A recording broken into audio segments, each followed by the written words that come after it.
स्वादयुक्त जेउट फल अति गुणकारी औषधीय गुण रे परिपूर्ण।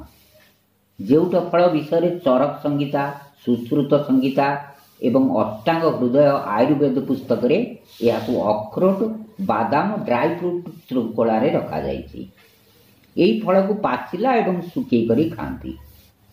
जेउट फलर मूल प्रकृति गरम हुए, यह कफ रोग को कम कर दिए।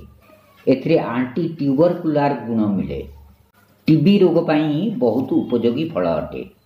यही फल खाइले शुक्राणु संख्या बढ़ी जाए, हाड़ मजबूत हुए, कोष्ठकाठिन्य रोगरू मुक्ति मिले, हृदय पाई अति लाभकारी, चर्म रोगरू मुक्ति, चक्षु स्वास्थ्य पाई लाभकारी, रक्तहीनता आनेमिया रोगरू रक्षा हुए।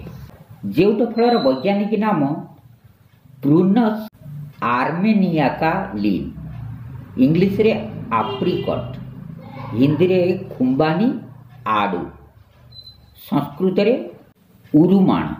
जेउट फल फाइबर प्रचुर मात्रा मिले।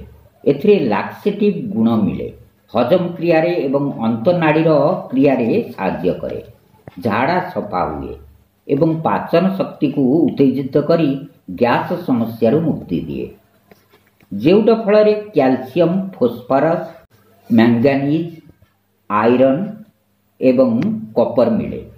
यही तत्वगुड़िक हेल्दी बोन पाई अति महत्वपूर्ण भूमिका निर्वहन करिथाए। गठिया बात रोग, ओस्ट्रियोपोरोसिस रोगरू मुक्ति मिले। जेउट फल खाइले हृदय संबंधित अनेक रोगरू मुक्ति मिले।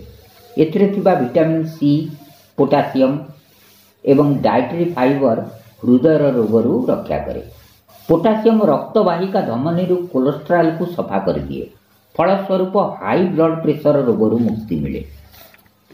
शरीर रे तरल पदार्थ रूप में दुईटी खनिज हुए, गोटे है पोटासियम एवं अन्यटी सोडियम।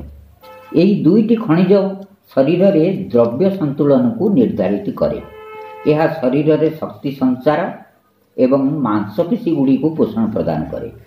इलेक्ट्रोलाइट्स संतुलित हुए एवं रक्त तैयारी हेबारे साहाय्य करे।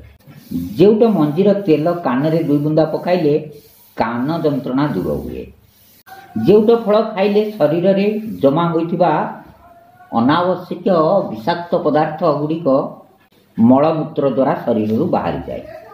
जेउट फल रे बीटा कैरोटीन एवं vitamin A, vitamin C, vitamin E सहित एंटीऑक्सीडेंट गुण मिले। यह मधुमेह रोग एवं कैंसर रोगरू रक्षा करे। जेउट फल सेवन कले पाराबाइगनी प्रकाशरू हेउथिबा चर्मर क्षतिरू रक्षा करे। प्रदूषण एवं बीड़ी सिगारेट धुआर क्षतिरू रक्षा करे। जेउट फल खाइले सेटिएटी हार्मोन रिलीज हुए। फलस्वरूप पेट भरा भरा लगे एवं तृप्तिर अनुभव हुए। यह शरीर ओजन कम करिबारे अत्यंत लाभकारी। जेउट फलर गणना लो ग्लाइसेमिक इंडेक्स रूप में हुए। यह खाइले रक्त रे सुगार अधिक हुए नहीं। यही कारण डायबिटीज कंट्रोल हुए। लिवर डैमेज रु रक्षा पाई जेउट फल अत्यंत लाभकारी अटे। एथिरे हेपाटो प्रोटेक्टिव गुण मिले।